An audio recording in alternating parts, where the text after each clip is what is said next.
Good morning, ladies and gentlemen. I'm Pete Wilson. It's my pleasure this morning to announce my endorsement of Mayor Rudy Giuliani for President of the United States. I've had the pleasure, privilege of being twice a legislator, twice a chief executive. There's a great difference in the roles. The presidency is an executive job, the most demanding that anyone can conceive of. And the next president of the United States will be confronted by challenges that exceed those put to any of his predecessors. He'll have to confront a virulent, ruthless fascism or Islamofascism that is intended quite literally to end our way of life and to kill, to eliminate any who reject its 7th century fundamentalism.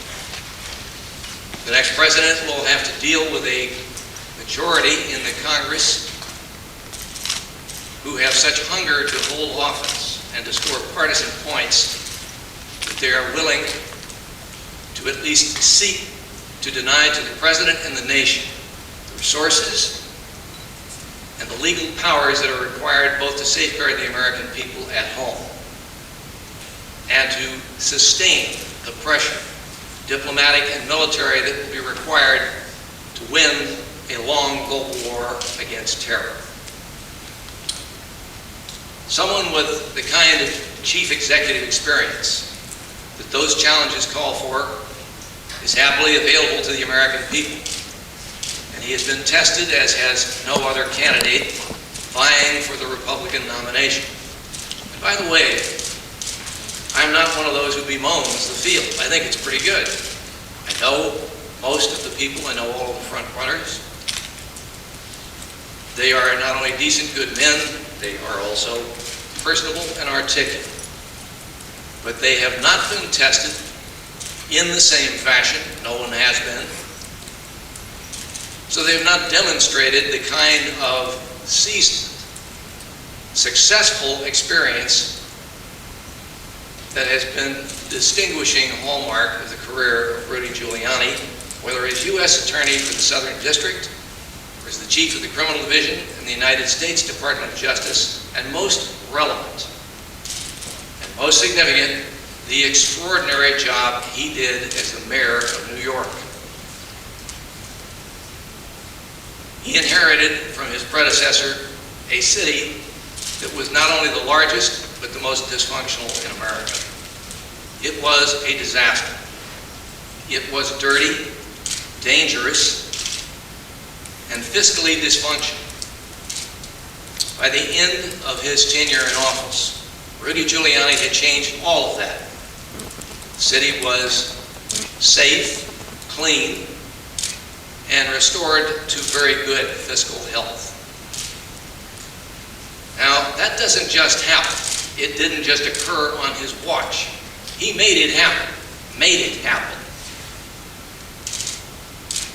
And in order to achieve that remarkable transformational change, it required someone who had the brains, the guts, and the sheer tenacity to sustain the effort required to bring about that kind of dramatic change against the heaviest of odds, against the intense opposition of powerful public employee unions and other entrenched political special interests.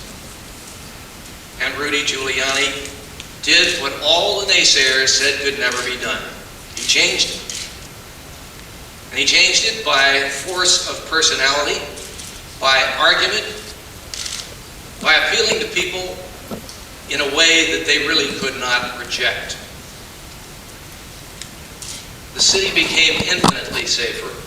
He cut homicides by 2/3. You can now walk in Central Park without looking over your shoulder. He restored its good health.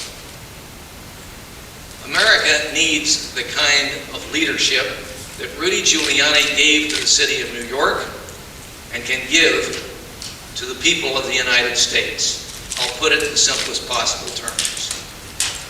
America needs America's mayor to lead us as president.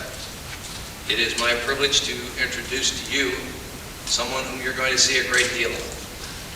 Someone who, by the way, can put in play what are supposed to be hopelessly blue states like California. And he'll do it because, as did Ronald Reagan, he is very clear in his convictions, very firm in his convictions, and again has demonstrated the staying power, the tenacity to force change. He's a fighter.